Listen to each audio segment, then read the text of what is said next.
Honorable Speaker, I am Ndindi Nyoro, and on behalf of the people of Kiharu, the people of Muranga, and the entire Hustler Nation, I say a big no. No to deception, no to conmanship. And to those of you making noise, there is nothing you can do to me.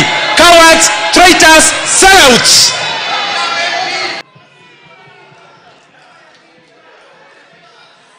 Thank you, Mr. Speaker. I, Catherine Waruguru, on behalf of the people of Laikipia, particularly Laikipia West, and the acting member of Parliament, Laikipia East, at the floor of the House, intimidating members and telling them you can shout and there's nowhere we'll take you.